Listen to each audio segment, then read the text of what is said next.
Capítulo 10. ¿Otro profeta? Acusaciones de fanatismo. Número 3. Mensajeros vencidos por la tentación. Una de las formas en las que siempre ha obrado Satanás es procurando traer descrédito al mensaje de Dios mediante los fracasos de sus mensajeros. Ese fue también el caso en la evolución posterior de 1888, no solamente con la desviación de la fe de Jones y Waggoner, sino también en la aceptación por parte de Jones y Prescott de Anna Rice como segunda profetisa para la Iglesia remanente. El episodio de Anna Rice será tratado en detalle en la serie El retorno de la lluvia tardía. Aquí daremos solo un breve resumen. Durante el verano de 1892, Ellen White escribió al menos 2 cartas en las que mencionó la posibilidad de que Jones y Waggoner pudieran ceder a la tentación. Escribiendo a Olsen a propósito de la continua oposición al preciosísimo mensaje, Ellen White preguntó: si los mensajeros del Señor, tras haberse mantenido valientemente por la verdad por un tiempo, caen bajo la tentación y deshonran a aquel que les ha encomendado su obra, ¿será eso prueba de que el mensaje no es verdadero? Su respuesta fue un enfático no, ya que la Biblia es verdadera. El pecado por parte del mensajero de Dios haría que Satanás se alegrara y que triunfaran los que han rechazado al mensajero y al mensaje. Pero Ellen White indicó también dónde recaería una gran parte de la culpa. Siento gran pena en el corazón al ver con qué presteza se critica una palabra o una acción del pastor Jones o del pastor Waggoner. Cuán rápidamente muchas mentes ignoran todo el bien que se ha hecho mediante ellos en los años recientes y no ven evidencia de que Dios está obrando mediante esos instrumentos. Van a la casa de algo que condenar. Ellen White expresó pensamientos similares en una carta a Urias Smith. Los pastores Jones o Waggoner pueden ser vencidos por las tentaciones del enemigo, pero una vez más Ellen White previó los tristes resultados para aquellos que estaban ya luchando contra el mensaje enviado del cielo. Si ocurriera que Jones y Waggoner cayeran, eso no probaría que no tenían mensaje de Dios o que la obra que hicieron fuera todo un error, pero si tal cosa ocurriera, ¿cuántos tomarían esa posición y entrarían en un engaño fatal debido a no estar bajo el control del Espíritu de Dios? Sé que esa es precisamente la posición que muchos tomarían si alguno de esos hombres cayera. Escribiendo justo antes del inicio de las asambleas de la Asociación General de 1893, Ellen White volvió a abordar ese tema.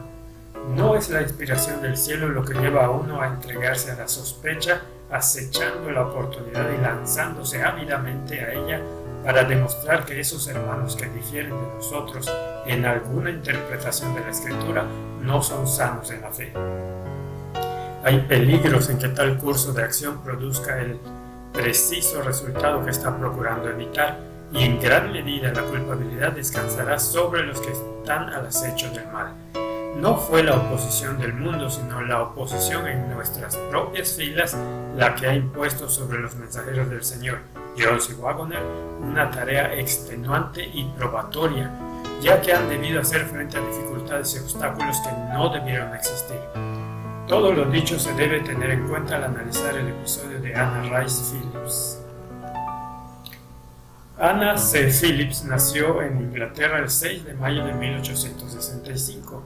Cuando tenía 6 años, acompañó a su madre viuda a Cleveland, Ohio, lugar en el que conoció el adventismo en sus tempranos 20 años a través de señales de los tiempos.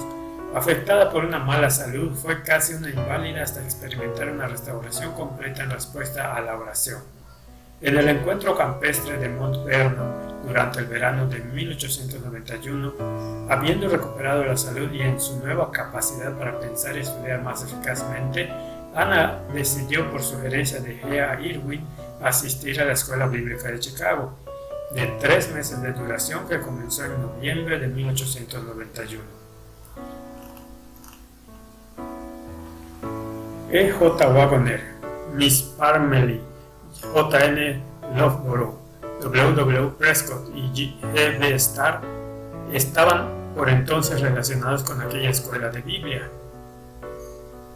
Ana tuvo en la escuela una experiencia tan positiva al final de los 3 meses que quiso ser obrera bíblica. Recibió llamados de la Asociación de Ohio y también del pastor Rice, un pastor de Oregon, Utah.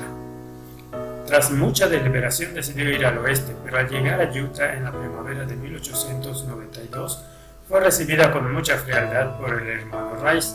En lugar de emplearla como obrera bíblica en el área, la puso a trabajar en su casa, más bien como empleada doméstica, apropiándose para su uso personal del salario y los materiales bíblicos de ella. Aunque la hermana Rice la trató muy bien y recomendaría finalmente la adopción de Ana en la familia Rice, tenía a su esposo y se limitaba a seguir sus indicaciones. Tales condiciones continuaron durante varios meses hasta agosto, cuando Ana tuvo su primer sueño o visión relativa al propio hermano Rice. Ana describe así el evento y lo que resultó después. Tuve una lucha al respecto no sabiendo qué hacer. Se lo dije a la señora Rice, quien me aconsejó que lo escribiera y que pusiera el asunto en oración, dándoselo después al señor Rice, y si era la voluntad del Señor que lo recibiera, lo prepararía para tal cosa. Así hice, y después de 1 o 2 días se lo entregué. Él dijo que era todo cierto y pareció significar un cambio en su labor. Al poco tiempo a Ana le vino más material que compartió verbalmente con la hermana Rice, con la intención de hacérselo saber igualmente al marido de ella. El consejo y la corrección tenían un carácter eminentemente práctico y, siendo aceptado, obró inmediatamente un cambio en el hermano Rice y familia. Comenzó a hacer culto familiar, a leer los testimonios, a vivir más comprometidamente el mensaje de la salud, a acostarse a las 10 en lugar de a la 1 o a las 2 y a madrugar en lugar de levantarse a mediodía. También a tratar con mayor amabilidad a su esposa. Aunque su vida vino a ser más apacible, esa condición no duró mucho para Ana, ya que al poco tiempo el hermano Rice compartió los sucesos recientes con el hermano Harper de California y con el hermano Lamb y Schaffer de Salt Lake. Pronto Harper quiso que Ana Rice dejara su trabajo en Utah para comenzar a dar consejos por escrito y que viajara con él a California. Quiso incluso hacerse una foto con ella, lo que parecía ser el colmo. Ana Rice rehusó todo ese proceder. Durante meses estuvo totalmente angustiada debido a que el hermano Rice y otros la empujaban a escribir sus sueños de forma que los pudiera compartir con otros. Fue en aquel tiempo cuando Ana se sintió tan impresionada que tuvo que hablar con algunos de los hermanos dirigentes a fin de recibir orientación y consejo. En sus propias palabras, el 14 de diciembre de 92 partí hacia Chicago. Es muy importante observar la secuencia de los eventos y la fecha de llegada de Ana Rice, puesto que los reavivamientos de los encuentros campestres de 1892 ya habían tenido lugar y había comenzado el colegio de Battle Creek y los reavivamientos de la Semana de Oración. Se habían publicado ya 2 testimonios importantes de Ellen White. Uno, testimonios especiales para nuestros ministros, y número 2, indicando que era tiempo de orar para el derramamiento del Espíritu Santo que aguarda nuestra demanda y recepción. Se publicó a principios de noviembre. Y 2, su artículo del 22 de noviembre en la Review confirmando el comienzo del fuerte pregón del tercer ángel en la revelación de la justicia de Cristo. A.T. Jones y muchos de los hermanos habían llegado ya a las mismas conclusiones respecto a la lluvia tardía y el fuerte clamor. Después del artículo de Ellen White del 22 de noviembre en la Review, Jones había predicado 2 discursos emocionantes y provechosos a una audiencia atestada en el tabernáculo de Battle Creek el 26 de noviembre. El primero de ellos trataba sobre la lluvia tardía y el fuerte pregón, mostrando que es ahora el deber y privilegio de la Iglesia pedir al Señor la lluvia en este tiempo. El segundo fue sobre la justicia de Cristo que el cristiano se asegura mediante la fe en Él. Así, cuando Ana Rice llegó a Chicago a la escuela bíblica a mediados de diciembre, todos los eventos referidos habían tenido ya lugar, de forma que ni ella ni sus visiones podían ser de modo alguno responsables de los movimientos providenciales que ocurrieron previamente a su llegada. De hecho, parece obvio que el diablo estaba procurando desencadenar una situación que trajera descrédito y frustrara los genuinos movimientos del Espíritu Santo que por entonces se estaban desarrollando. Por desgracia, el afán por desacreditar esos movimientos genuinos en nuestra historia historia adventista ha venido siendo un hecho hasta el día de hoy. Nota número 12. Tal como se verá, el episodio de Anna Rice juega un papel principal en la tesis que mantiene George Knight sobre 1888 y lo que siguió. Hay alusiones al incidente de Anna Rice diseminadas por sus numerosos libros relacionados con la historia de 1888, pero aportando detalles escasos y distorsionados. Aparentemente, su propósito al citar ese episodio es desacreditar a Jones y a Prescott, especialmente durante los eventos de 1892 y 1893. Una de las primeras pretensiones que Knight se ha esforzado en establecer es que la idea de Jones y Prescott acerca del fuerte pregón y la lluvia tardía fue el resultado de aceptar a Anna Rice como segunda profetisa. En 1987, Knight escribió lo siguiente en su biografía de Jones. Jones había sido confidente de Anna desde el principio. El primer testimonio que ella dio aludía a él como siendo una autoridad en la iglesia y en la última mitad de diciembre de 1892, ella procuró validar su llamado profético mediante la aprobación de él. En las notas al final, Knight referencia la carta de Anna Rice a Ellen White en la que se proporciona la fecha exacta de diciembre en la que viajó a Chicago para ver a Jones y a los otros hermanos. 2 años más tarde, Knight hacía la siguiente declaración en su nuevo libro. Una quinta cosa de la que podemos estar seguros es que A.T. Jones ya había aceptado a Anna Rice como segunda profetisa adventista antes de que comenzaran las reuniones de 1893. A finales de 1892, la señorita Rice había viajado a Chicago para investigar si era una profetisa verdadera. Knight cambia su fraseología referida al viaje de Anna de la última mitad de diciembre de 1892 a finales de 1892 y omite la referencia a la carta de Anna Rice que proporciona la fecha específica. Aproximadamente una década después, en su libro para responder a todas las preguntas sobre 1888, Knight hace un ajuste aún mayor en su descripción de la fecha de los viajes de Anna. En algún momento de 1892, Rice comenzó a tener experiencias visionarias. Era lógico que se preguntara si eran genuinas. Como resultado, en la última mitad de 1892, viajó a la costa oeste a Chicago para encontrarse con Jones a fin de determinar si era una verdadera profetisa. En sus declaraciones, Knight ha ido desde la última mitad de diciembre a finales de 1892 y ahora en la última mitad de 1892 para especificar cuándo fue Anna Rice a ver a Jones. ¿Por qué? Las siguientes declaraciones de Knight en su mismo libro proveen una pista que explica su falaz por qué. La declaración de Ellen White del 22 de noviembre sobre el fuerte pregón sería el texto dominante de aquellas reuniones, la Asamblea de la Asociación General de 1893. Pero la crisis dominical y la declaración de Ellen White sobre el fuerte pregón no fueron las únicas razones por las que fomentaron los reavivamientos. Jones y Prescott estaban emocionados con la lluvia tardía. Habían recibido también un testimonio de una mujer a la que ya habían aceptado como profetisa. En la siguiente página, Knight continúa su línea de pensamiento. Al poco tiempo de que Jones hubiera aceptado la obra de Anna en 1892, Ellen White irrumpió con su declaración de que el fuerte pregón ya había comenzado. Era lógico que Jones valorara las visiones de Anna Rice a la luz de esa declaración y llegara a la conclusión de que había comenzado la lluvia tardía.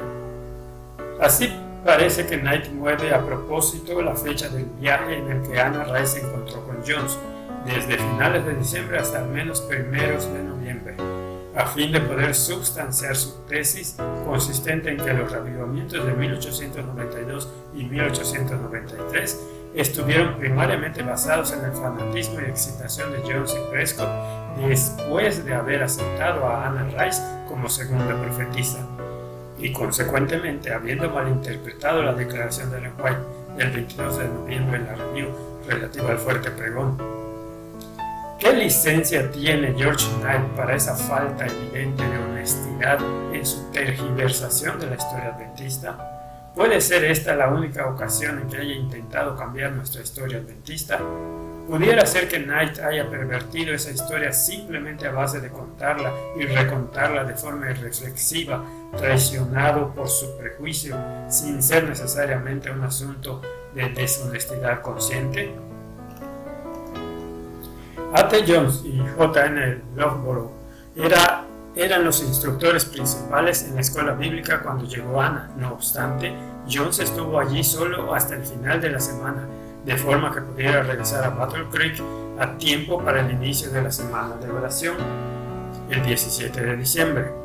Anna afirmó haber relatado su experiencia al hermano A.T. Jones y al hermano Loughborough, preguntándoles qué pensaban y qué debía hacer yo. Ambos le aconsejaron que escribiera sus experiencias, diciendo que el test estaría en los escritos. Por aquel mismo tiempo, Anna escribió también a S.N. Haskell, presidente de la Asociación de California, y con anterioridad a F.M. Wilcox, enviándole un documento para su posible publicación en la guía de estudio de la Escuela Sabática para los Niños. Pero cuando los hermanos Harper, Lamb y Schaffer supieron que había ido a Chicago en lugar de quedarse a trabajar en Utah y California, dijeron a Anna que estaba poseída por un demonio. Fueron asimismo a la casa de Rice y escribieron a Haskell denunciándola a ella y a sus visiones. Tan vehementes fueron sus acciones que parecían no lograr otra cosa excepto validar los sueños de Anna, por los que ahora se la perseguía. Aunque A.T. Jones se fue de Chicago, Anna permaneció en la escuela bíblica 6 o 7 semanas hasta su clausura. Aunque se la había animado a que escribiera sus sueños mientras estaba en la escuela, no lo hizo sino hasta mediados de enero de 1893, momento en el que escribió una experiencia personal y sueño que había tenido, que la había ayudado a confiar más plenamente en Dios. J.N. Loughborough, aunque era un veterano en la obra y estaba familiarizado con movimientos fanáticos desde los años tempranos del adventismo, no tuvo reparos en leer el relato de Anna a toda la clase bíblica el martes 17 de enero, que fue el último día de la escuela bíblica. Así, mientras que los hermanos Harper, Lamb y Schaffer presentaban a Anna en la peor luz posible, ella afirmaba que los hermanos Loughborough, Johnson, Haskell, Jones y algunos otros la estaban animando. Es interesante desde luego el hecho de que en su abundante correspondencia con Ellen White un año más tarde, Anna nunca mencionó a Prescott en los detalles del evento. Nota 15. No parece existir evidencia primaria de que Prescott hubiera aceptado a Anna Rice como profetisa anteriormente a la asamblea de 1893. Si bien George Knight parece haber reconocido eso en algunos de sus libros tempranos sobre 1888, años después decide añadir a Prescott a la lista en el libro A User-Friendly Guide to the 1888 Message de 1998. Contrariamente a esa interpretación, los hechos indican que Jones y Prescott habían sido engañados anteriormente a las reuniones de 1893. Debemos enfatizar una vez más que ni Jones ni Prescott eran guías totalmente fiables en cuestiones del Espíritu Santo en el tiempo de las reuniones de 1893. Es importante observar, no obstante, que Jones y Prescott tenían otras razones para creer que la lluvia tardía había comenzado en el tiempo de la Asamblea de la Asociación General de 1892. Después de todo, por aquel mismo tiempo tenían en su posesión testimonios de una segunda profetisa adventista que esperaban poder emplear para traer el derramamiento del Espíritu Santo antes que terminara la sesión. Haskell escribió a Ellen White a comienzos de enero de 1893 y junto con varias páginas dedicadas a otros asuntos mencionó a Anna Rice. Haskell afirmó que el artículo que había leído enviado por Anna al departamento de escuela sabática era muy bueno y no se le podía encontrar falta alguna, pero se pensó que no sería apreciado y en consecuencia no fue publicado. Pero Haskell también había recibido informes negativos del hermano Harper. En opinión de Haskell, Anna era una cristiana ingenua, inofensiva y ferviente, pero basándose principalmente en el informe de Harper, la observaba con cierto grado de sospecha. No obstante, en toda la correspondencia de Ellen White a Haskell en lo que quedaba del año 1893, ella nunca mencionó la situación de Anna Rice. Si bien A.T. Jones había animado a Anna que escribiera lo que se le había mostrado enviándole a él una copia, ella no hizo tal cosa sino hasta el 7 de febrero de 1893, Incluso entonces, mientras que Jones estaba predicando en la asamblea pastoral el 5 de febrero, al final de su presentación en la que había comparado los eventos de Pentecostés con el tiempo de la lluvia tardía, leyó de Joel capítulo 2. Después de esto, derramaré mi espíritu sobre todo ser humano y profetizarán vuestros hijos y vuestras hijas. Vuestros ancianos soñarán sueños y vuestros jóvenes verán visiones. También sobre los siervos y las siervas derramaré mi espíritu en aquellos días. Joel 2, 28 al 29. Basándose en el hecho de que Pedro había citado esa profecía en Hechos 2, 17 al 18 en el tiempo de Pentecostés y en razón de los tiempos en los que estaban viviendo, Jones proclamó confiadamente: gracias al Señor, Él no va a contentarse por mucho más tiempo teniendo un solo profeta, tendrá más. Ha hecho una maravillosa obra con uno y siendo así, ¿qué es lo que no va a lograr en este mundo cuando tenga muchos de ellos? Jones estaba claramente anticipando el cumplimiento de Joel capítulo 2, si bien Ellen White le invitaría posteriormente a ser cauto en una interpretación tan amplia de esa profecía, dado que no todos los que profetizaran tendrían necesariamente el oficio de profeta. 2 días después, el 7 de febrero, Anna Rice recibió una nota de A.T. Jones y le envió el primero de los 2 testimonios. Pero ese primer testimonio consistía en lo que le había sido mostrado relativo al hermano y hermana Rice en agosto de 1892 y tenía primariamente una naturaleza personal.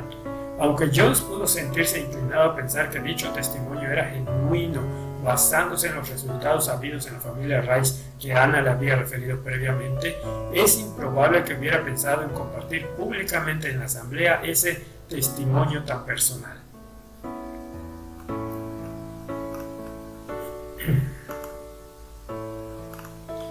Finalmente, el 21 de febrero, exactamente 2 semanas antes de que terminara la asamblea de la Asociación General, Anna Rice escribió el segundo testimonio y lo envió a A.T. Jones. Aquel particular testimonio era de naturaleza mucho más general e iba dirigido a toda la iglesia. Llamaba al arrepentimiento y la reforma, a poner de lado la mundanalidad y a prepararse para la segunda venida apoyando la causa.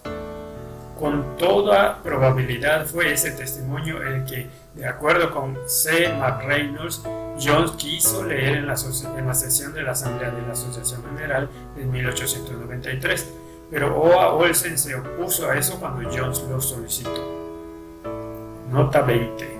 George Knight tergiversa una vez más los hechos y la secuencia de eventos en la Asamblea. En su biografía de Jones, a mitad de la asamblea, Jones había recibido un testimonio de Anna Rice que quería desesperadamente presentar a los delegados reunidos. No obstante, O.A. Olsen le había prohibido leerlo públicamente. En consecuencia, Jones no pudo anunciar que estaban por venir grandes cosas. Gracias al Señor, dijo a los delegados cuando llevaban aproximadamente una semana de reuniones, Él no va a contentarse por mucho más tiempo teniendo un solo profeta.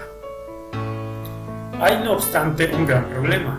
Jones no recibió un testimonio de Anna Rice sino hasta después de haber predicado su sermón el 5 de febrero y no hay evidencia ni siquiera en las referencias que da Knight de que Jones hablara con O.A. Olsen antes del 21 de febrero tras haber recibido la segunda carta de Rice. Tampoco existe evidencia primaria de que Jones procurara desesperadamente presentar carta alguna a la asamblea. ¿Qué le mueve a tergiversar o recomponer los hechos? Pareciendo no querer dejar pasar una sola oportunidad de presentar a Jones en la peor luz posible, Knight resume el incidente en estos términos.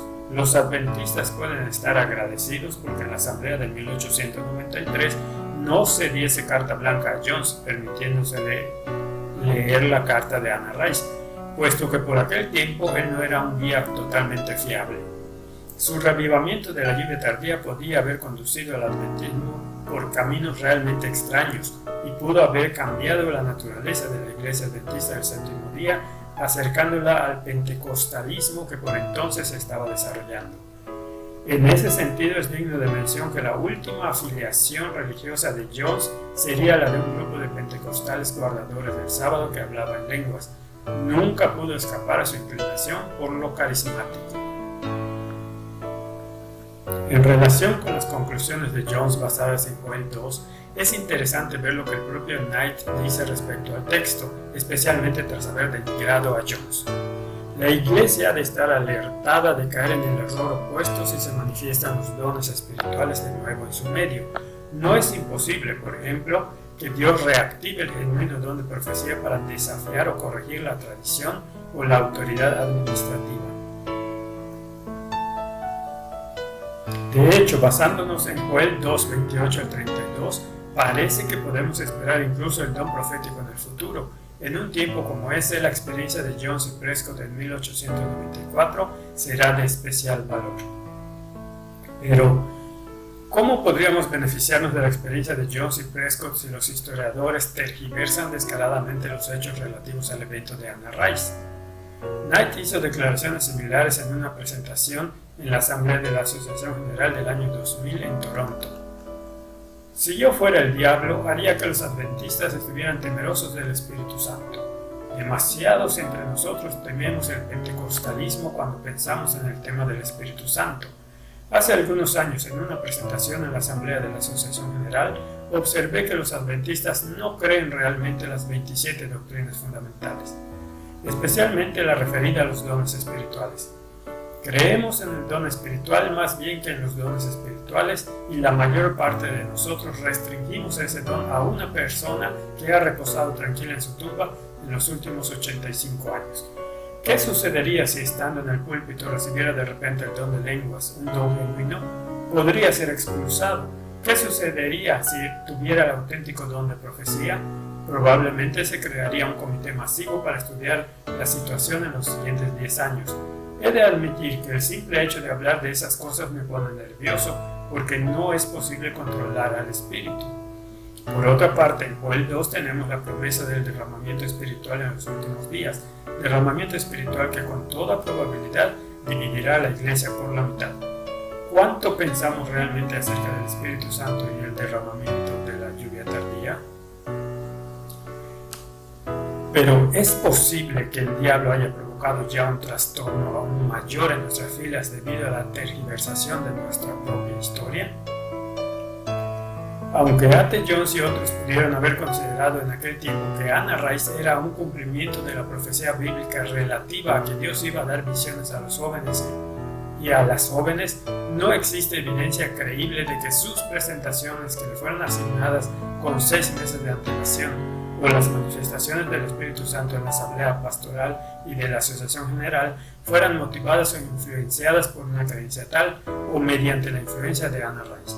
De igual forma, no existe evidencia de que los reavivamientos de 1892 o 1893 fueran fruto de extremismo, excitación o fanatismo causado por la creencia en los testimonios de Anna Rice. Nota número 21. No obstante, George Knight procura establecer eso como si fuera un hecho, varias veces en su libro A User-Friendly Guide to the 1888 Message. Pero la crisis dominical y la declaración de Ellen White sobre el fuerte pregón no fueron las únicas razones por las que los que fomentaron los reavivamientos. Jones y Prescott estaban emocionados con la lluvia tardía. Habían recibido también un testimonio de una mujer a la que ya habían aceptado como profetisa. 46. ¿Qué parte tuvo la excitación en torno a Anna Rice en las expectativas de lluvia tardía en 1893? Anna Rice, a veces llamada Anna Phillips, jugó un papel significativo en las expectativas de 1893, incluso si pocos han comprendido la parte que desempeñó. Su influencia, no obstante, no fue directa, sino que llegó mediante agentes como A.T. Jones y W.W. Prescott, página 125. Unas páginas más adelante, Knight continúa con pensamientos similares. 47. ¿Qué tipo de atmósfera impregnaba las reuniones de la Asamblea de la Asociación General de 1893? Estaba cargada con la inmediata anticipación de la Segunda Venida. Jones y Prescott fueron especialmente exuberantes en las reuniones. Con la crisis de la ley dominical, la declaración del lenguaje del fuerte pregón y la revelación de un nuevo profeta en la mano, estaban seguros de estar en los últimos días de la historia de la Tierra. Página 129. Knight reitera los mismos pensamientos hacia el final de su libro, pero tal como vimos en la cuestión número 40 y 46, las impresiones de Jones de que Dios estaba derramando la lluvia tardía derivaban en gran parte de su falsa creencia en Anna Rice como segunda profetisa adventista. Un don tal difícilmente avala sus pretensiones de lluvia tardía, página 152. Pero cualquiera que lea el boletín general de la conferencia será inmediatamente capaz de decidir si las pretensiones de Knight son correctas o si son increíbles manipulaciones de la historia adventista. Tampoco hay evidencia alguna de que W. Prescott estuviera promoviendo los testimonios de Rice en aquel tiempo. Tal cosa pareció no suceder sino hasta después de las reuniones de la asamblea. Durante el verano de 1893, Jones y Prescott dieron pasos tendentes a promover los pocos testimonios que Anna Rice había escrito. Aunque L.T. Nicola declaró más tarde que, excepto por las menciones frecuentes del deber de conocer la voz por nosotros mismos, apenas se dijo algo respecto a los testimonios de Rice. No obstante, Jones citó partes de ellos en un par de encuentros campestres, aunque sin nombrarla ante la audiencia. El episodio de Anna Rice alcanzó un punto crítico el 30 de diciembre de 1893 en el tabernáculo de Battle Creek, después de haber leído el llamado desde campos desatendidos y lecturas de la semana de oración en noviembre de 1893. De Ellen White, Jones leyó a partir de lo que él llamó un testimonio no publicado, que era de hecho el testimonio que Anna Rice le había enviado el 21 de febrero durante la asamblea de la Asociación General. Jones informó que el testimonio no publicado leído insistía en una completa separación del mundo y la mundanalidad, del orgullo y de los adornos exteriores, que debía llevarse una vestimenta sencilla y especialmente arrancar el oro, etc., en lugar de llevarlo sobre el cuerpo tal como hacen los paganos. A resultas de ambas lecturas siguió un servicio de reavivamiento en el que las personas comenzaron a quitarse el oro y las joyas dándolas para la causa de Dios. 70 personas pidieron el bautismo como resultado de la reunión de reavivamiento, aumentando hasta 150 en la siguiente semana. La noche del sábado siguiente, W. Prescott dirigió el servicio de alabanza del tabernáculo, que estaba lleno hasta su máxima capacidad durante el servicio bautismal. Una experiencia como esa parecía probar la validez de los testimonios de Anna Rice. Prescott continuó también promoviéndolos de una forma sutil durante una serie de reuniones sobre el espíritu de profecía en la iglesia en los meses de enero y comienzos de febrero de 1894. Lo hizo presentando la idea de que todos debían tener el don de profecía, no ejerciendo necesariamente ellos mismos el don, sino siendo capaces de discernir el don allí donde se manifestara.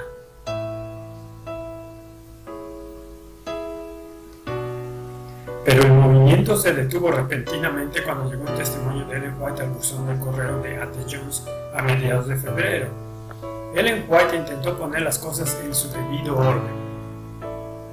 He recibido cartas de algunos en América afirmando que ha apoyado las revelaciones de Anna Rice y que las lee a las personas dándoles la impresión de que está leyendo testimonios de Ellen White. Lo espurio y la falsificación están en el campo y las mentes han de estar bajo el control constante del Espíritu de Dios a fin de distinguir la falsificación de lo genuino. Dios lo ha usado a usted y al hermano Waggoner de una forma especial para hacer una obra especial y yo he sabido eso. He puesto toda mi influencia de su lado debido a que estaban haciendo la obra de Dios para este tiempo. He hecho todo cuanto me fue posible hacer en Jesucristo para permanecer a su lado y ayudarle en toda forma. Pero me entristezco mucho cuando veo cosas que no puedo apoyar y me siento afligida al respecto. No sean ahora incautos ni usted ni el pastor Waggoner.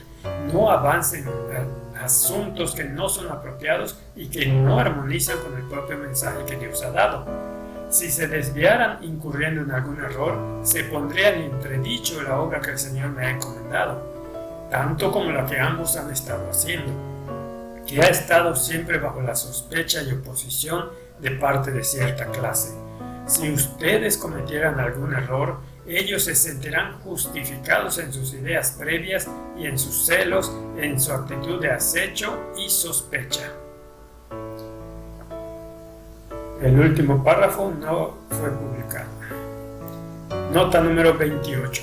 Junto a la carta precedente enviada a Jones, Ellen White incluyó una copia de su carta del 23 de diciembre escrita a los hermanos y hermanas en California, que había sido enviada con el propósito de clarificar la confusión en la que estaban acerca de los testimonios de Anna Rice. A.T. Jones se arrepintió inmediatamente, no habiéndose siquiera alejado de la oficina postal antes de compartir con O.A. Tate la carta de reproche de Ellen White. El sábado siguiente, Jones leyó a la congregación en el tabernáculo de Battle Creek porciones del testimonio que Ellen White acababa de enviarle. Fue presto en reconocer: me he equivocado y lo confieso. Nota 29. El relato de Adams, escrito 55 años después, resulta ser fiel en casi todo respecto al contrastarlo con todas las evidencias primarias, excepto porque afirma que ocurrió en el mes de abril en lugar de febrero, que es cuando John recibió la primera carta de Ellen White.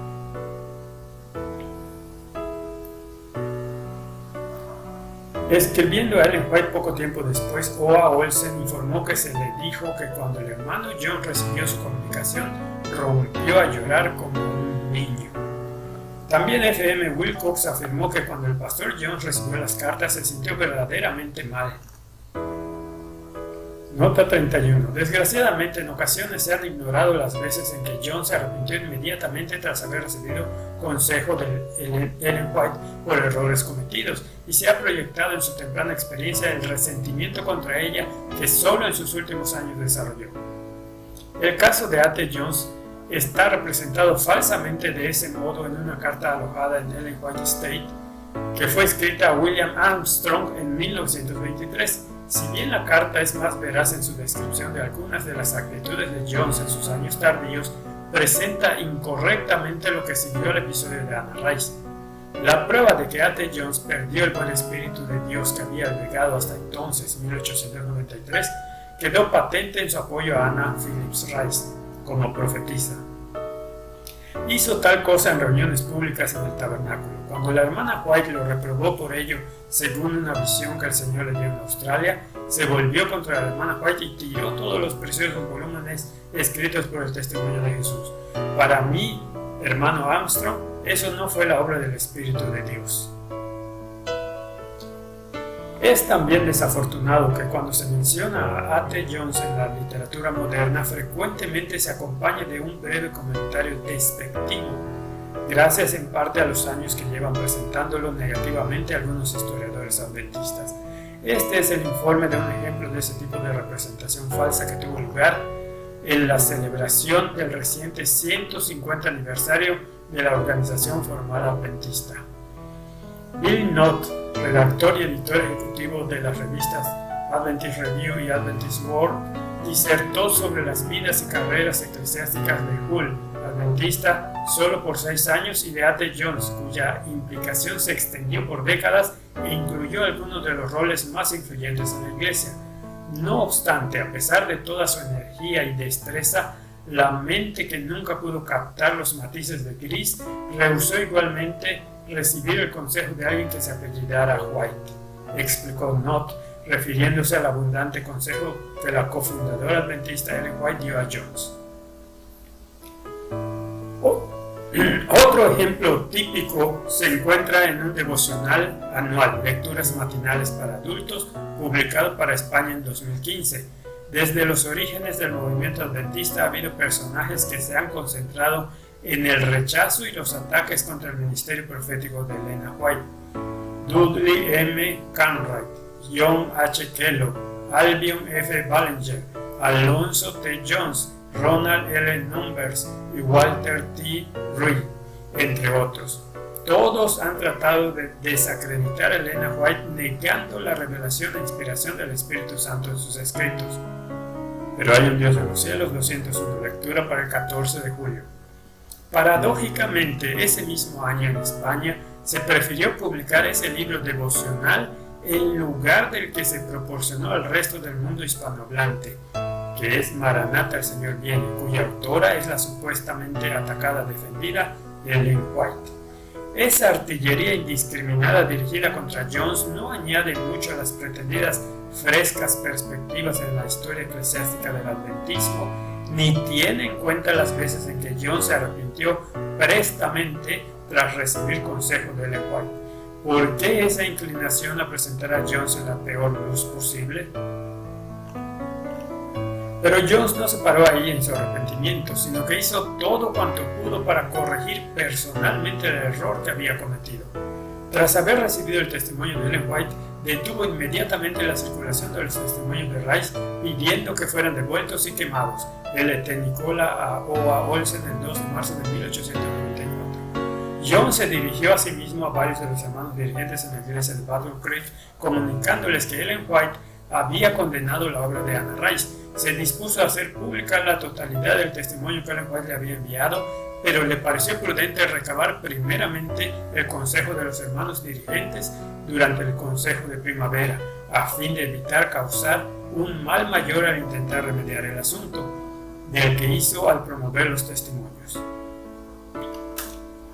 W. Prescott respondió de igual forma cuando se le pasó una copia de la carta de Ellen White, estando él en Walla Walla, Washington, a finales de febrero.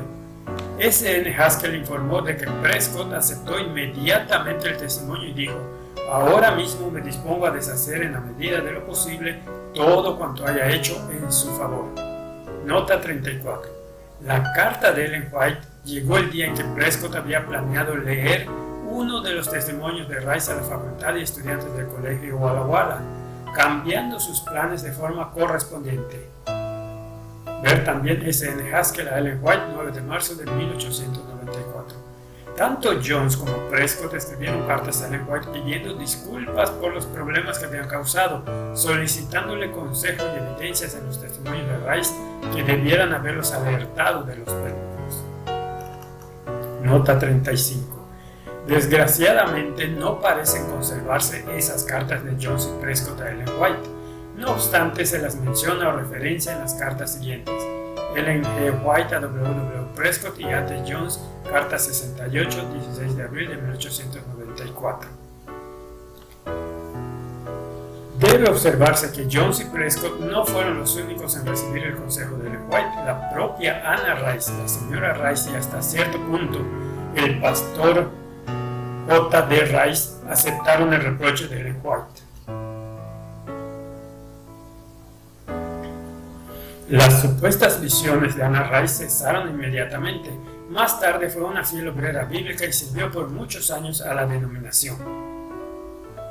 Glenn Baker llega a declarar que el pastor Jones y Anna Rice podían fácilmente haberse disculpado mutuamente, pero nunca lo hicieron. Al contrario, mantuvieron su amistad por muchos años. Tras aceptar la reprensión de Ellen White, el pastor Jones escribió al menos 2 cartas de apoyo y consuelo a Anna para fortalecer su fe y asegurarle su amistad. Tal demostración de amabilidad indudablemente le ayudó a mantenerse durante aquel periodo difícil y contribuyó a que viniera a ser una obrera de éxito para la iglesia. George Knight presta también atención a la forma en que Jones trató a Anna Rice tras aquel episodio. Jones demostró ser una persona verdaderamente responsable y atenta ante la mayor víctima de todo el episodio, a Anna Rice. Demostró lo mejor de él, no solo como persona solícita, sino también como cristiano valiente. 1888, a la apostasía, el caso de A.T. Jones. No obstante, ante una respuesta en defensa de Jones en una revisión del citado libro por parte de Dennis Hokama, Knight muestra sus auténticas intenciones. Hokama no captó mis sospechas de que Jones consoló a Rice no tanto por galantería como por el hecho de que nunca desaprovechaba la ocasión para una confrontación pública.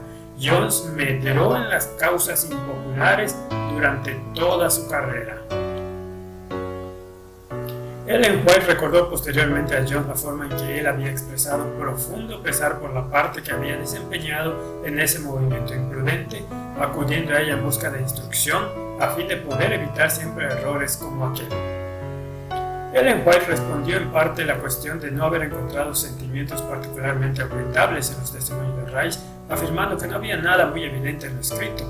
Continuó diciendo que vendrán engaños y tendrán un carácter tal que si fuese posible engañarían a los mismos elegidos. Si en esas manifestaciones hubiera inconsistencias marcadas y declaraciones mentirosas que fueran evidentes, no habrían sido necesarias las palabras provenientes de los labios del gran maestro. Reconoció también a Jones que en esas visiones y sueños parece haber muchas cosas correctas. Una repetición de lo que ha estado en el campo por muchos años. Pero, continuó, pronto se introduce una jota aquí, un pequeño error allá, una simple semillita que se arraiga y florece y en consecuencia muchos resultan contaminados. De esa forma intentaba Satanás introducir sus engaños en la iglesia, al mismo tiempo que podía socavar y desacreditar la obra del reavivamiento y reforma instigada por la manifestación genuina del Espíritu Santo. Jones y Prescott procurarían ahora deshacer y eliminar la confusión que habían causado. Por desgracia, no todo se podía deshacer, incluyendo el reproche que sufriría la obra encomendada a Jones, Waggoner y también a Prescott.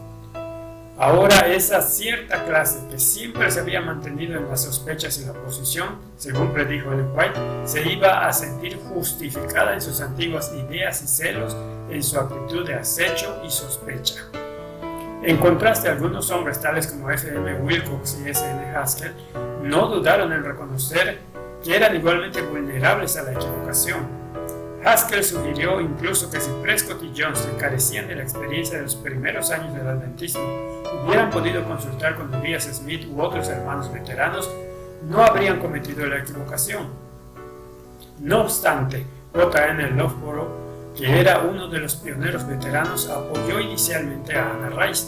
Urias Smith, por otra parte, era uno de los hermanos que estaba en tal estado de oposición a Jones, Waggoner y Prescott, que al enterarse de la situación y del reproche de Ellen White, lo recibió con alborozo, declarando que le alegraba ver que ese asunto de Jones recibía una patada en el hocico. En Battle Creek no pocos compartían esos sentimientos. F.M. Wilcox expresó su preocupación porque ese error de Jones y Prescott fuera aprovechado como una excusa para continuar la lucha contra los principios de la justicia por la fe y la libertad religiosa que Jones había enseñado. Wilcox afirmó que muchos estaban ya razonando de ese modo solo 2 semanas después que Jones recibiera la carta de reproche de Ellen White. O.A. Olsen expresó una preocupación similar a W.C. White, afirmando que cualquier equivocación cometida por Jones y Prescott es magnificada por los del otro bando y, por supuesto, el enemigo va a aprovecharse todo lo que pueda de tales asuntos. Olsen informó también a Ellen White que le parecía que nada podría complacer más a Satanás en ese momento concreto que destruir la fuerza del poderoso testimonio de Jones y Prescott. S.N. Haskell expresó a Ellen White pensamientos similares.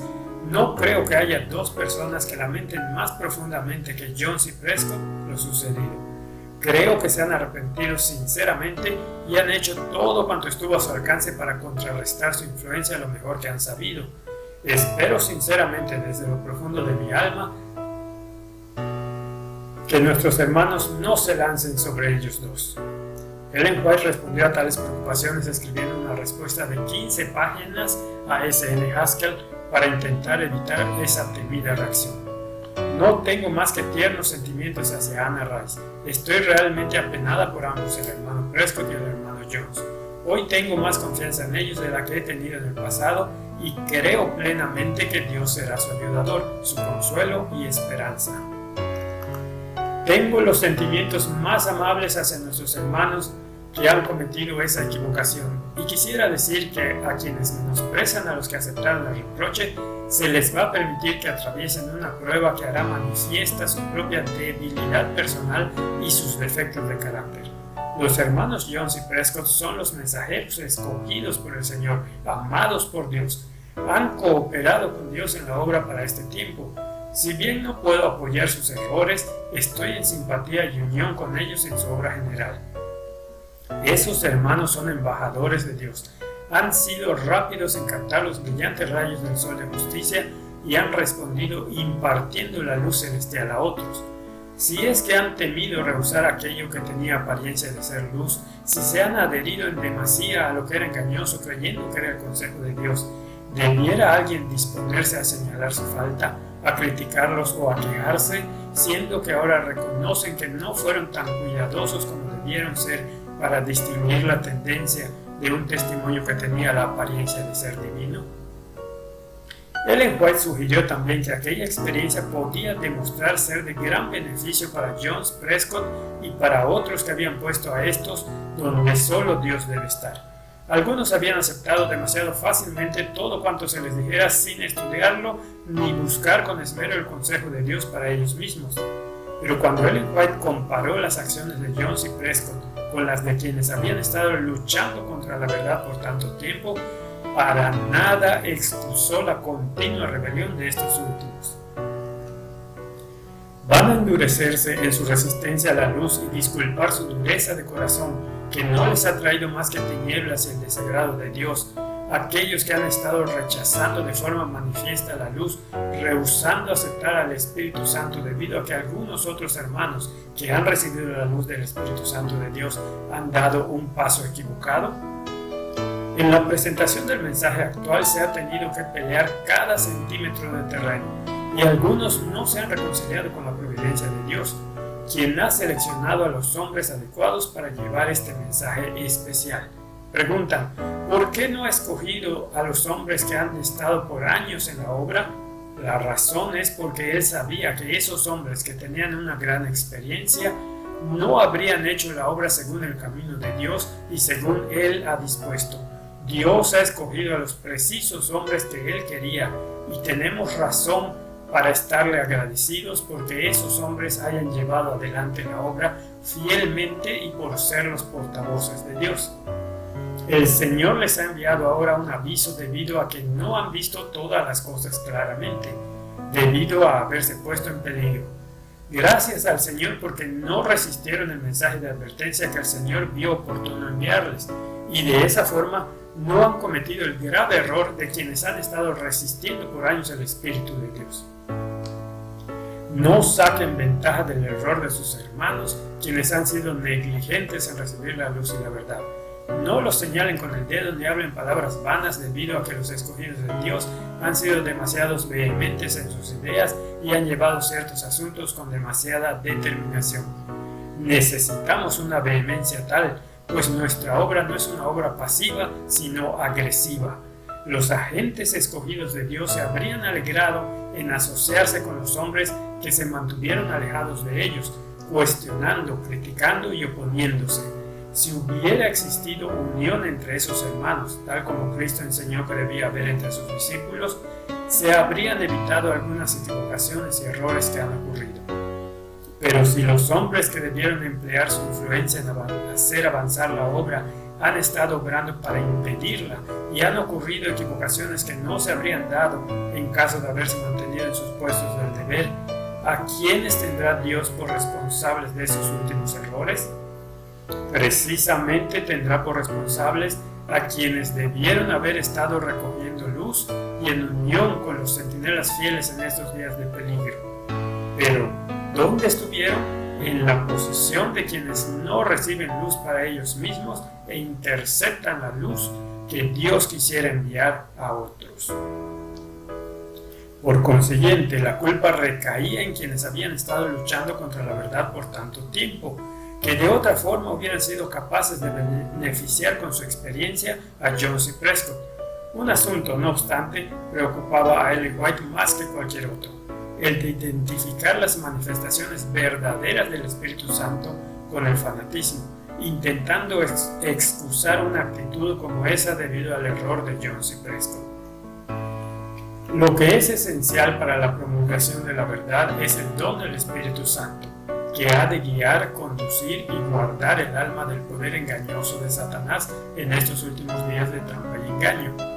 El Espíritu Santo ha de hacer en favor de las inteligencias humanas una obra que las mentes comprenden aún escasamente.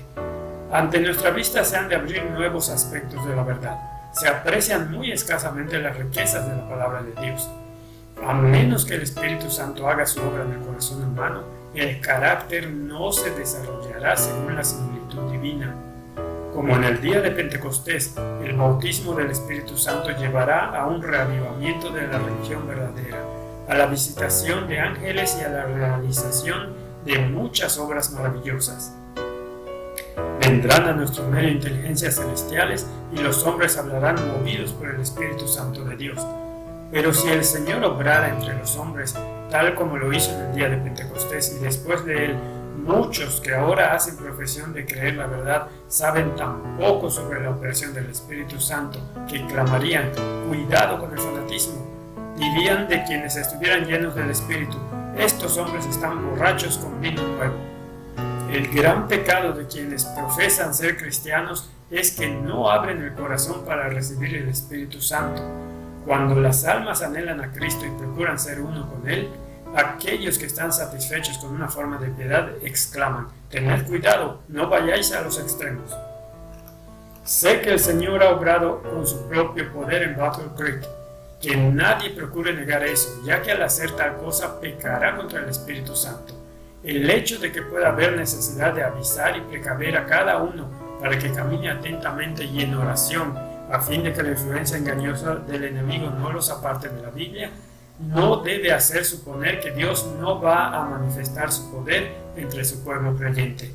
Después de esto vi otro ángel que descendía del cielo con gran poder, y la tierra fue alumbrada con su gloria.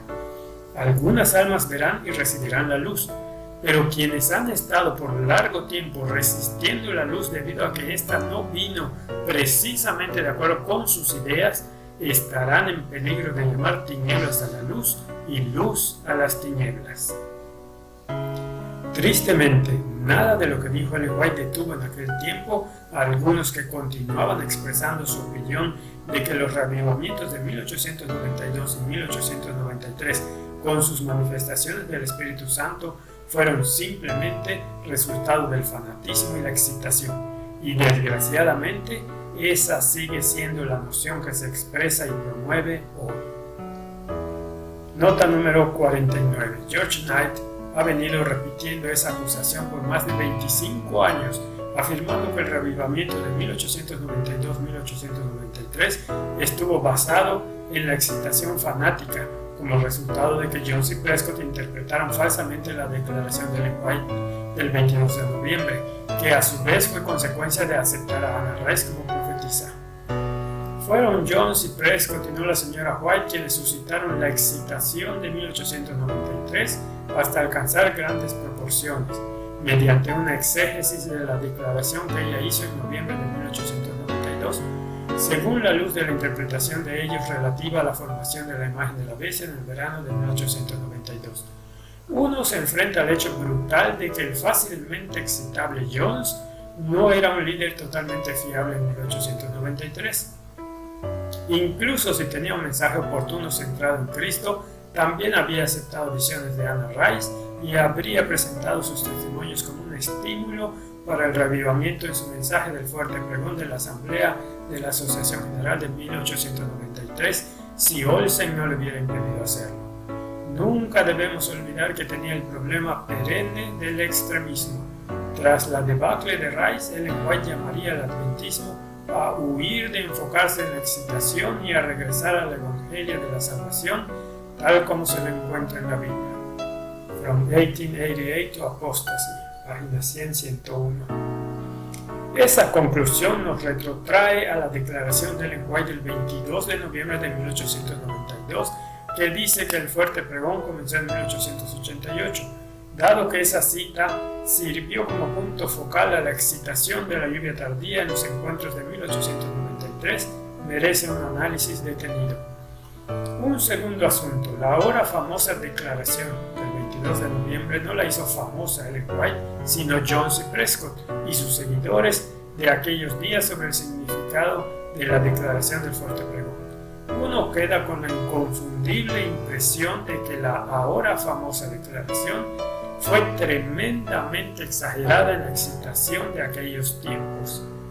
Angry Saints 126 y 127.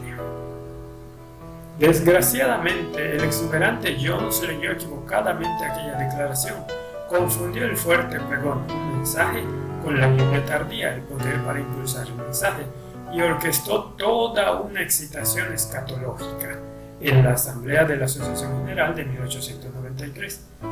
Parte de la razón de la excitación de Jones es que había aceptado ya a Anna Rice como a una segunda profetisa adventista y por consiguiente el ministerio de ella como señal del derramamiento del Espíritu Santo.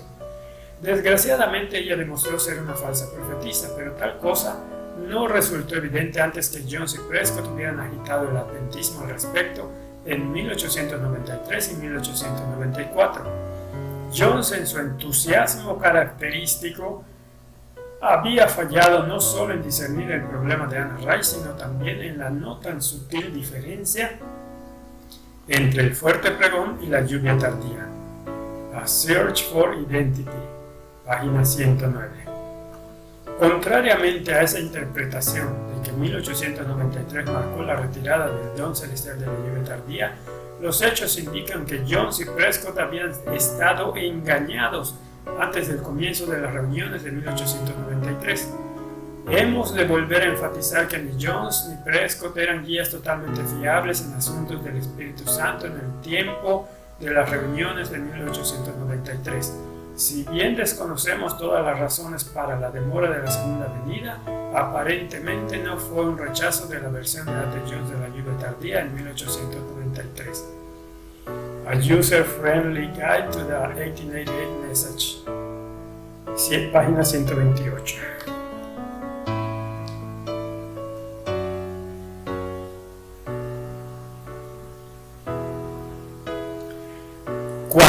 Se llama fanatismo al derramamiento del Espíritu Santo. De entre todas las tácticas que Satanás empleó para descarrilar el comienzo de la lluvia tardía y el fuerte pregón, sus planes demoníacos conocieron el mayor éxito al incitar a los que ocupaban puestos de responsabilidad a que identificaran los reavivamientos de la Semana de Oración en 1892 y del Congreso de la Asociación General en 1893 como meros resultados de la excitación fanática, del extremismo y del fanatismo. Identificar la obra del Espíritu Santo con el fanatismo en Minneapolis en 1888 había traído 4 años de lucha, conflicto, rebelión y demora. Ahora el llamado al arrepentimiento de la Odisea había sido visitado por manifestaciones del Espíritu Santo, especialmente durante 1892 y 1893. Responder a tales manifestaciones con las mismas acusaciones de excitación, extremismo y fanatismo demostraría ser desastroso para el movimiento remanente de Dios. Urias Smith, J.H. Kellogg y muchos otros hicieron acusaciones como las señaladas en contra de los reavivamientos. Probablemente unos cuantos compartieron el mismo punto de vista, favorecido porque algunos como Stanton y Caldwell habían tomado una posición extrema al llamar Babilonia a la iglesia en 1893. Algunos adoptaron aquella acusación de fanatismo al ver la mundanalidad que siguió a los reavivamientos de 1892 y 1893. Otros repitieron acusaciones similares en 1894, debido al error de A.T. Jones y Prescott de promover las misiones de Anna Rice. No obstante, muchos otros simplemente continuaban aprobando aquellas acusaciones que ya venían albergando desde hacía tiempo en su rebelión continuada contra Jones, Waggoner y ahora Prescott, y contra el mensaje de la justicia por la fe enseñado desde 1888. Ellen White dio respuesta a todas esas excusas. En julio de 1893, J.H. Kellogg se quejó a W.C. White respecto a los eventos de antes y durante la Asamblea de la Asociación General de 1893, junto a sus continuas preocupaciones relativas a Jones, Waggoner y Prescott. Declaró que por un corto periodo previo a la Asamblea hubo un tiempo de mucha excitación, sensacionalismo entre los estudiantes del colegio, y las cosas se desarrollaron por cierto tiempo bajo una fuerte presión. Por supuesto, Kellogg no promovió un esfuerzo parecido en el sanatorio, dado que nunca había visto resultados positivos en ese tipo de obra y el resultado en el colegio no superaba lo que era habitual. En respuesta a la condición espiritual decadente en el colegio, Kellogg ofreció a White su propia opinión sobre la causa. Estoy seguro de que cuando se ha calentado el acero hasta el rojo blanco tras someterlo a la plena fuerza del horno y el fuelle, es muy difícil calentarlo aún más. Es imposible mantener un interés religioso perpetuamente en el calor febril. Tiene que darse una reacción. En realidad, Kellogg consideraba los movimientos de los pasados meses como el resultado de la excitación y el fanatismo. Pero el postulado de Kellogg se debía en parte a la tensión continuada que existía entre él y los hermanos en el ministerio respecto a la obra médico-misionera. En su carta, W.C. White aprovechó también la oportunidad para expresar su desagrado con parte del contenido de cartas que había recibido recientemente, tanto de W.C. White como de la madre de este, que le habían advertido por su actitud negativa hacia Jones, Waggoner y Prescott. Por ejemplo, en enero de 1893, Ellen White había expresado claramente a Kellogg sus preocupaciones. Mi hermano, no me agrada que tenga esos sentimientos hacia los hermanos Waggoner, Jones y Prescott. Si esos hombres hubieran tenido la cooperación de nuestros hermanos en el ministerio y estos hubieran trabajado hombro con ellos, la obra habría avanzado en años respecto a donde está ahora. No complace al Señor que usted retenga los sentimientos que alberga en estos asuntos. Usted tiene una rama especializada de la obra, que es su parte en la viña, y la ha de cultivar de acuerdo con su habilidad, y a esos hombres Dios les ha asignado su obra. La respuesta de Kellogg a W.C. White se puede calificar de cualquier cosa excepto de aceptación. Lamento comprobar en su carta que de alguna forma tiene una impresión equivocada sobre mi influencia. No he sido un opositor a la obra del pastor Jones y el profesor Prescott. Nunca he estado del lado de la oposición. Por lo que me ha escrito y por la carta de su madre parece evidente que alguien les ha transmitido una falsa impresión respecto a mi posición. No me gusta que se me vea en una actitud de opositor, de amargo y celoso perturbador de la paz, cuando esa no es de forma alguna mi actitud. Puedo estar tan ciego como para no discernir los hechos. Si lo soy, estaré encantado de que me señalen los hechos. Pero el problema es que tanto W.C.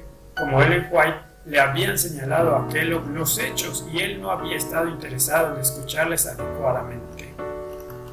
Nota 53. Dios había confiado al Dr. Kellogg un conocimiento práctico de la obra médico-misionera que debían contar con el soporte y sostenimiento de la Iglesia. Él había hecho 8 presentaciones sobre la obra médico-misionera en la Asamblea de la Asociación General de 1893, pero presumiblemente su oposición a Jones, Waggoner y Prescott previamente a la Asamblea le llevó a manifestar puntos de vista opuestos respecto al fuerte pregón, especialmente en su quinta y sexta presentaciones. Luz especial sobre la obra médico-misionera. En ellas Kellogg expresó incredulidad en que el fuerte pregón pudiera haber comenzado, tal como Ellen White había declarado de forma inconfundible en noviembre del año anterior, debido a que la Iglesia no se había implicado primeramente en la obra médico-misionera, tal como él la estaba presentando. Como ha señalado el Dr. Bischoff, el mensaje del Evangelio es lo que lleva a la conversión, antes de que exista posibilidad alguna de que vivamos en armonía con la ley. Así, al considerar las referencias de Kellogg al fuerte pregón en la Asamblea de 1893, notamos confusión en el orden de los eventos. Kellogg no apreció como debiera la raíz del Evangelio. Si bien Kellogg reconoció correctamente una ausencia de benevolencia, obras y observancia de la ley, dejó de ver la incredulidad en los mensajes del Evangelio como siendo la razón misma de esa carencia. En consecuencia, la debilidad de Kellogg al no confesar el comienzo del fuerte pregón reveló incredulidad en la declaración explícita que Ellen White hizo el otoño precedente, al efecto de que el fuerte pregón del tercer ángel ya ha comenzado en la revelación de la justicia de Cristo. Su comprensión del significado de lo que ya había comenzado era tristemente deficiente y su fracaso en comprender el fundamento de la salvación como lo que es más importante que conozcamos desvirtuó efectivamente la totalidad de su obra de benevolencia.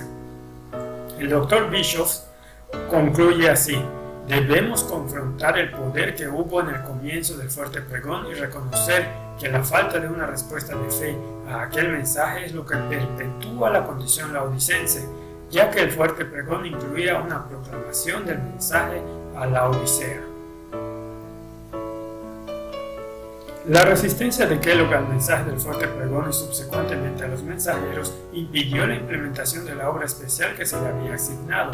Su tardanza en aceptar los reproches de Ellen White al respecto lo llevaría finalmente a la ruina. Exploraremos ese tema en mucho mayor detalle en la serie El retorno de la lluvia tardía. Mientras tanto, baste con desear que cuando abordamos hoy la tarea de promocionar la gran obra médico-misionera que Kellogg enfatizó, no lo hagamos tal como él lo hizo en 1893, procurando socavar el comienzo del mensaje del fuerte pregón de 1888. Otros adolecían de una condición similar. Si es que los artículos de Ellen White en la review del mes siguiente al encuentro de la Asociación General fueron indicativos de la causa real de los problemas en Battle Creek, Kellogg y otros no tenían dónde sustentar sus argumentos. Ellen White estaba preocupada por América, pero especialmente en Battle Creek, donde se habían provisto para el pueblo ricos banquetes. Las personas sintieron convicción de tener que ser obreros con Dios, pero no se convirtieron necesariamente a esa idea. Se había presentado la verdad de aquel preciso tiempo y había sido testificada por el poder del Espíritu Santo. Se ha mostrado claramente que en la justicia de Cristo está nuestra única esperanza de tener acceso al Padre. Cuán simple, cuán claro se ha presentado el camino de la vida para quienes tienen la disposición a andar por él. Sin embargo, ¿haría alguna diferencia que se proporcionara mayor evidencia? ¿Significó la mayor evidencia una diferencia para los judíos?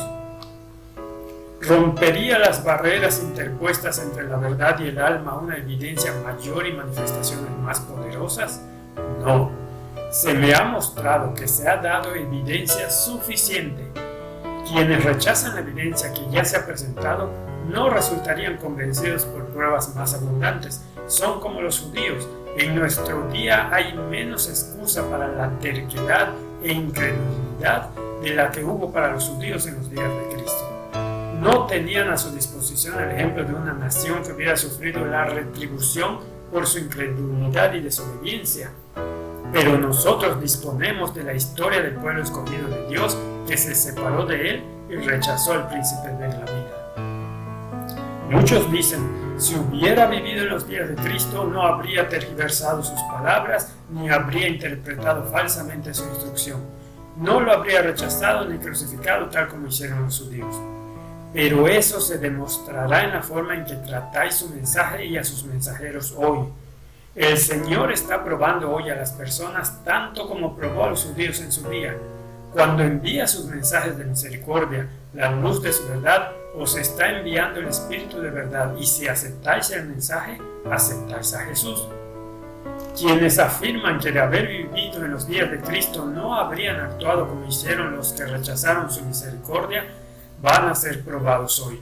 Los que viven en nuestros días no son tenidos por responsables de los hechos de quienes crucificaron al Hijo de Dios, pero si con toda la luz que brilló sobre su pueblo en lo antiguo, delineada ante nosotros, volvemos a transitar su mismo camino, si acariciamos el mismo espíritu y rehusamos recibir reprensión y advertencia, nuestra culpabilidad se verá grandemente incrementada y la condenación que cayó sobre ellos lo hará igualmente sobre nosotros, solamente que en una medida mayor, por cuanto nuestra luz es mayor en nuestro siglo de lo que lo fue en el suyo.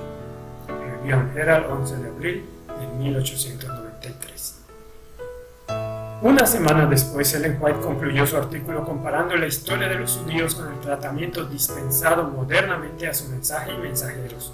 Citó muchas secciones de la súplica que hizo Cristo a los judíos desde la cresta de la colina mientras divisaba Jerusalén.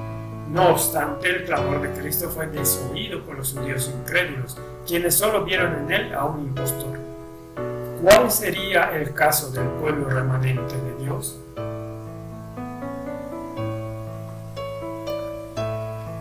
Los que están llenos de incredulidad pueden discernir las cosas más pequeñas que tengan una apariencia objetable, y contemplando el rasgo objetable pueden perder de vista toda la evidencia que Dios ha dado al manifestar su abundante gracia y poder al revelar preciosas gemas de verdad de la mina inagotable de su palabra. Pueden observar el átomo objetable bajo la lupa de su imaginación hasta convertir ese átomo en un mundo, desechando de su vista la preciosa luz del cielo. Pero en lugar de prestar atención a lo que les parece objetable, ¿por qué no traer ante el alma las preciosas cosas de Dios? ¿Por qué menospreciar las cosas de valor precioso mientras que se magnifica lo que carece de valor? ¿Por qué prestar tanta atención a lo que os parece objetable en el mensajero y despachar todas las evidencias que Dios ha dado a fin de que la mente se equilibre respecto a la verdad? Teniendo ante nosotros la historia de los hijos de Israel, prestémosle oído y que no se nos encuentre cometiendo los mismos pecados, siguiendo en el mismo curso de incredulidad y rebelión. Review and Herald, 18 de abril de 1893. Una incredulidad tal en el mensaje que Dios envió fue a menudo acompañada de acusaciones de excitación o fanatismo, lo que no logró sino empeorar la condición laodicense.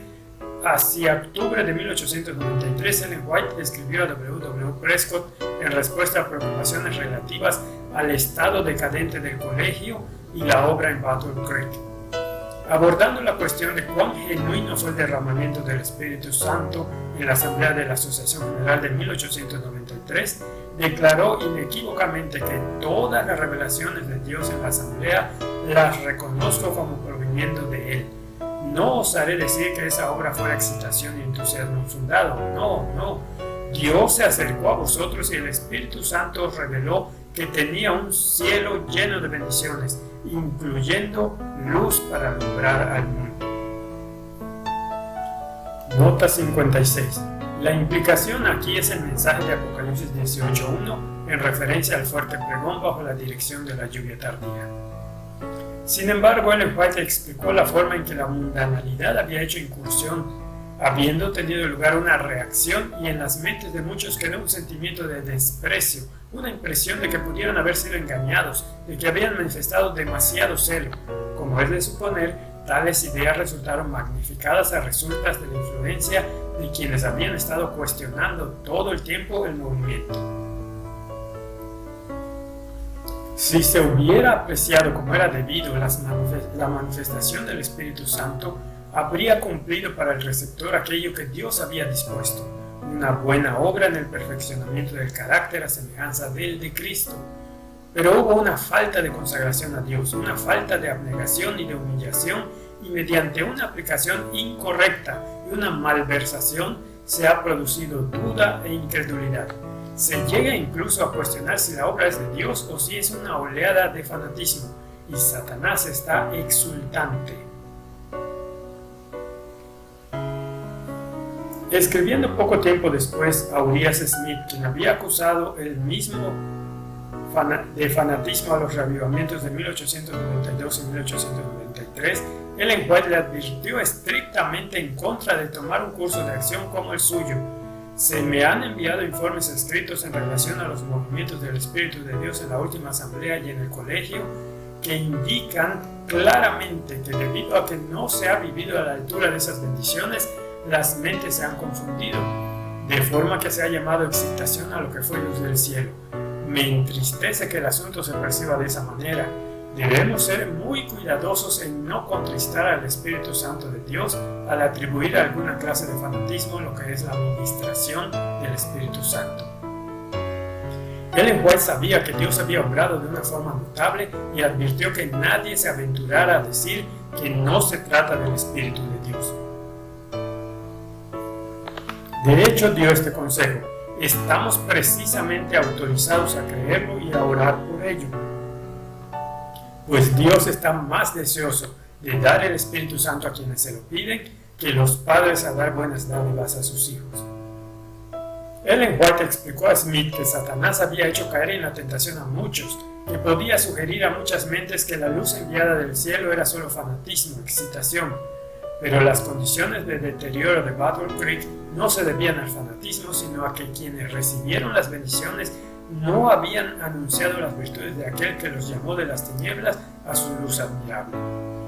Ellen White estaba ahora preocupada porque cuando Dios envía a su Espíritu Santo, están aquellos que no entienden sus movimientos ni cómo apreciar la gloria de Dios que brilla sobre ellos, y a menos que disciernan la obra del Espíritu de Dios, llamarán tinieblas a la luz y elegirán las tinieblas antes que la luz. Ellen White lamentó una condición como esa.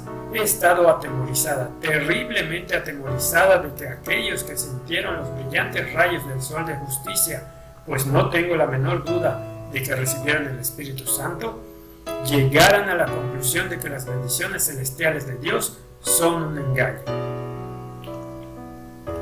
En algunos artículos de la Review publicados a comienzos de 1894, se publicó el consejo de Ellen White relativo a la obra de la educación en Battle Creek. En esa serie de artículos, obviamente escritos en 1893, Ellen White continuó compartiendo el consejo de Dios relativo al riesgo de identificar las verdaderas operaciones del Espíritu Santo con el fanatismo. Pero ahora ese consejo se dirigía a la iglesia entera. Indicaba que el mundo estaba esperando ver cuál sería el resultado de la obra de reavivamiento que hubo en el colegio, en el sanatorio, en la oficina de la casa publicadora y entre los miembros de la iglesia en Battle Creek en 1892 y 1893. Indicó que algunos estaban ya cuestionando la obra que tan buena fue y que debió ser altamente apreciada. La están mirando como si fuera cierto tipo de fanatismo. Admitió que no sería sorpresivo que hubiera algún fanatismo que el diablo intentara atraer, ya que donde y cuando el Señor obra en dar la bendición genuina, se revela también la falsificación. Review and Herald, 6 de febrero de 1894. Pero el hecho innegable es que Dios había dado el Espíritu Santo a quienes habían abierto la puerta de sus corazones para recibir el don celestial. No era ese el tiempo para ceder a la tentación, creyendo que habían sido engañados. Ellen White estaba profundamente preocupada por cómo percibirían las pasadas manifestaciones maravillosas del derramamiento del Espíritu Santo en la iglesia en 1892 y 1893. El pecado por el que Cristo reprendió a Corazín y Betsaida fue el pecado de rechazar la evidencia que les habría convencido de la verdad si se hubieran sometido a su poder. El pecado de los escribas y fariseos consistió en considerar la obra celestial que se había manifestado ante ellos según las tinieblas de la incredulidad, de forma que cuestionaron la evidencia que debió haberlos establecidos en la fe, y consideraron sin valor las cosas sagradas que debieron haber apreciado. Temo que se haya permitido al enemigo obrar en esas mismas líneas, de forma que algunos han llegado a ver como fanatismo el bien que emanó de Dios, las ricas bendiciones que Él dio. Si continúa esa actitud, cuando el Señor haga brillar de nuevo su luz sobre las personas, éstas desecharán la iluminación celestial diciendo: sentí eso mismo en 1893 y algunos en quienes he tenido confianza afirmaron que aquello era fanatismo. ¿Acaso no van a estar prestos a denunciar las operaciones del Espíritu de Dios en el futuro aquellos que, habiendo recibido la rica gracia de Dios, toman la posición de que la obra del Espíritu Santo fue fanatismo? Continuando en esa misma línea, la siguiente semana Ellen White explicó cómo Satanás llevaría a quienes habían experimentado el poder del Espíritu Santo en sus vidas a fracasar en su experiencia. Después les convencería de que no sirve de nada intentar vivir una vida cristiana. Satanás sugeriría igualmente que la experiencia que pensasteis que era de Dios solo fue el resultado de la emoción indebida y del impulso. Tan pronto como se albergaran tales ideas, afirmó Ellen White, comienzan a parecer plausibles, de forma que los que debieran obrar de otro modo, los que tuvieran una experiencia dilatada en la obra de Dios, secundan las sugestiones de Satanás y se contrista al Espíritu Santo. A continuación expresó una advertencia que es aplicable incluso hoy. Que ni un solo rayo del cielo sea objeto de cuestionamiento y duda. El Señor os ha revelado con gran poder su gracia, misericordia y amor.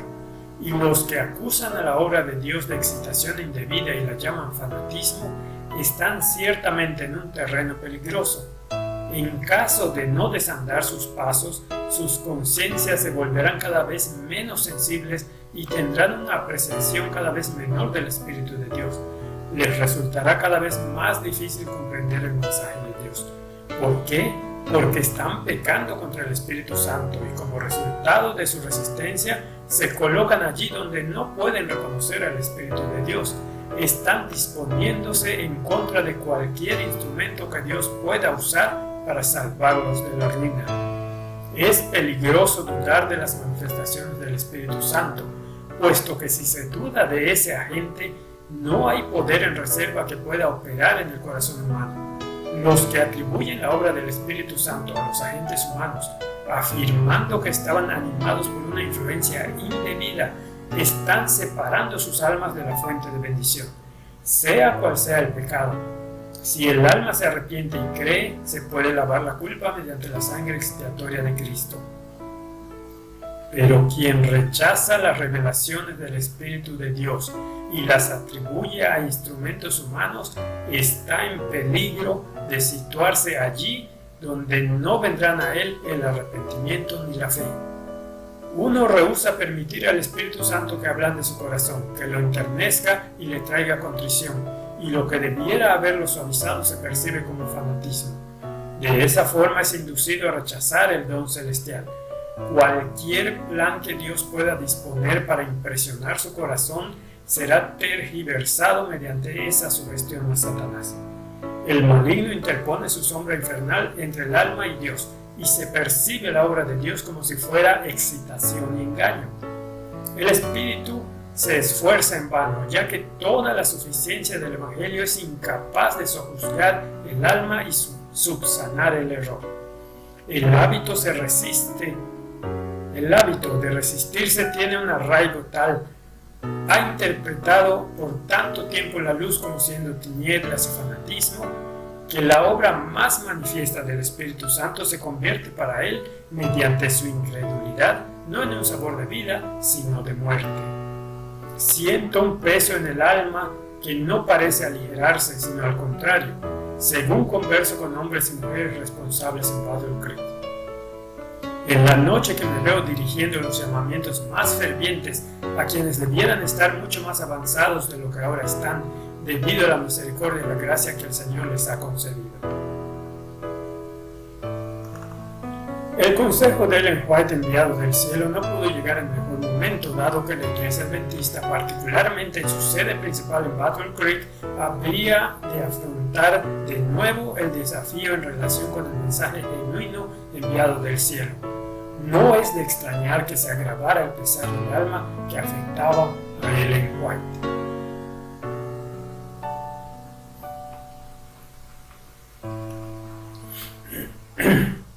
Material extra sobre la falta de reconocimiento de la lluvia tardía.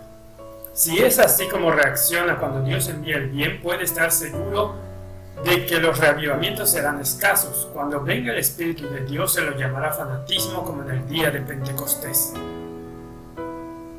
Carta 76 de abril de 1886. Algunos están esperando que la lluvia tardía efectúe por ellos la obra que Dios quiere que se efectúe ahora. Desarrollarán una frialdad que les impedirá reconocer la lluvia tardía. Finaliza su tiempo de gracia y son llevados a la tumba sin la preparación para su último cambio. No se prepararon para la cena de bodas del Cordero. ¿Qué eternidad espera a los de esta clase? Para nosotros es imposible predecir la forma precisa en que va a llegar esta luz adicional. Podría llegar de la forma más inesperada, de la forma en que no armonizara con las ideas concebidas por muchos. Sería correcto cerrar toda venida en nuestra escuela, de forma que los estudiantes no puedan tener el beneficio de esta luz. No había necesidad de la resolución. 18 de enero de 1889. ¿Pensáis que el vigilante celestial no ve vuestra incredulidad y oposición? ¿Creéis que vuestro ridiculizar y vuestras palabras de burla no volverán a aparecer nunca ante vosotros? Hasta el derramamiento del Espíritu de Dios habéis tratado con desprecio, pronunciando sobre él vuestro juicio impío, y cuando han venido a vosotros los mensajes para que os convirtieseis a Dios, ¿cómo habéis malinterpretado y pervertido el significado de esas palabras? Reflexiones sobre la conferencia de Minneapolis, carta 14, del 12 de mayo de 1889. Los que viven justamente antes de la segunda venida de Cristo pueden esperar una gran medida de ese Espíritu Santo, pero si no velan ni oran, volverán al mismo terreno de rechazar el mensaje de misericordia, tal como hicieron los judíos en los días de Cristo. Si es que Dios ha hablado alguna vez a través de mí, algunos de nuestros hombres en el liderazgo están volviendo al mismo terreno. Ellen White a Madison and Howard Miller, carta 4, 23 de julio de 1889. Fue mediante la confesión y abandono del pecado, mediante la oración ferviente y la consagración de sí mismos a Dios, como los primeros discípulos se prepararon para el derramamiento del Espíritu Santo en el día de Pentecostés. La misma obra, solo que en mayor grado, ha de efectuarse hoy. Entonces, el agente humano solamente tenía que pedir la bendición y esperar que el Señor perfeccionara la obra en su favor. Es Dios quien comenzó la obra y Él la terminará, haciendo al hombre completo en Jesucristo. Solo aquellos que están viviendo a la altura de la luz que poseen recibirán mayor luz. A menos que estemos diariamente avanzando en la ejemplificación de las virtudes cristianas activas, no reconoceremos las manifestaciones del Espíritu Santo en la lluvia tardía. Puede estar cayendo en corazones alrededor nuestro, pero no la discerniremos ni recibiremos. Review and Herald, 2 de marzo de 1897. ¿En qué consiste la desgracia y la desnudez de quienes se sienten ricos y enriquecidos? En la carencia de la justicia de Cristo, en su propia justicia que está representada por los trapos de inmundicia. Sin embargo, estando en esta condición, se felicitan por estar vestidos con la justicia de Cristo. ¿Puede haber un engaño mayor? Review and Herald, 7 de agosto de 1894. Se agrava el pesar del alma. La preocupación de Ellen White por Battle Creek, el corazón mismo de la obra, no se aligeraba con el paso de los meses. Durante el reavivamiento de la Semana de Oración en 1893, que había terminado el 30 de diciembre con la lectura del testimonio no publicado de Anna Rice, los miembros se desprendieron de sus pertenencias lujosas y se recogió una ofrenda cuantiosa destinada a acelerar la obra a nivel mundial. Las reuniones de reavivamiento culminaron con 142 bautismos el siguiente sábado en el tabernáculo. Para la mayor parte de ellos aquella había sido su primera experiencia. Después de haber llegado el consejo de Ellen White, según el cual Jones y Prescott se habían apresurado en demasía apoyando los testimonios de Anna Rice, algunos concluyeron que la totalidad del reavivamiento de la Semana de Oración fue el resultado del fanatismo y en consecuencia reclamaron que se les devolvieran sus donaciones. Tal como F.M. Wilcox explicó a O.A. Olsen por carta, otros estaban poniendo en duda la legitimidad de la experiencia de su conversión, que habían contribuido al gran número de bautismos. Un buen número de personas está comenzando a razonar que la gran ofrenda recogida al final de la Semana de Oración fue el resultado del testimonio de Anna Rice, y puesto que ahora se sabía que dicho testimonio era un fraude, habían sido influenciados erróneamente a hacer las donaciones, debiendo serles devueltas. Siguiendo este razonamiento, algunos habían reclamado ya el retorno de los artículos que habían donado. El peor aspecto de ese razonamiento es que, siguiendo una lógica similar y sobre esa misma base, los que en aquella ocasión dieron el paso de servir al Señor habían arrojado una nube sobre su experiencia religiosa y ponían en duda el llamado del Señor a servirle. Es mi opinión que debiéramos ser muy rigurosos en este asunto. Y si bien sostenemos que la obra realizada aquí vino de Dios, no se debe dar crédito a los testimonios de la hermana Rice. El movimiento del último sábado no fue sino el resultado combinado de toda la Semana de Oración. Los miembros se aprestaron a un movimiento de avance y no creo que debiera darse el crédito a los testimonios de la hermana Rice, por lo que indudablemente habría sucedido de igual forma si estos no se hubieran leído. L.T. Nicola estuvo de acuerdo en que las reuniones de la Semana de Oración tuvieron ya por resultado el reavivamiento, antes incluso de que se leyera el testimonio de Anna Rice. La Semana de Oración progresó muy bien, habiéndose implicado con entusiasmo a los dirigentes de los varios departamentos en el esfuerzo por acercarse al Señor. Se habían hecho reuniones especiales para los más jóvenes, se habían hecho visitación casa por casa, se había evidenciado convicción en muchos de los jóvenes, se procuró recuperar a los que habían estado alejados y todo estaba en orden para el éxito de la reunión de reavivamiento. O.A. Olsen alertó a Ellen White acerca del deseo de algunos de recuperar sus contribuciones, pero le dijo que no se había hecho nada similar, ya que la labor de algunos hermanos había logrado acallar el asunto. Antes incluso de que Ellen White fuera informada de que se estaban poniendo en cuestión las contribuciones aportadas y las conversiones experimentadas tras la semana de oración, fue movida a escribir consejo que respondería a tales reacciones. En su serie de artículos de la Review escritos a finales de 1893, advirtió a quienes pudieran poner en cuestión la buena obra del Espíritu Santo en Battle Creek el año precedente, atribuyéndola al fanatismo. No obstante, reconoció que no sería sorprendente que algunos hablaran o actuaran sin discreción, ya que donde y cuando obra el Señor al dar una bendición genuina, se revela también la falsificación a fin de anular el efecto de la verdadera obra de Dios. Review Herald, 6 de febrero de 1894.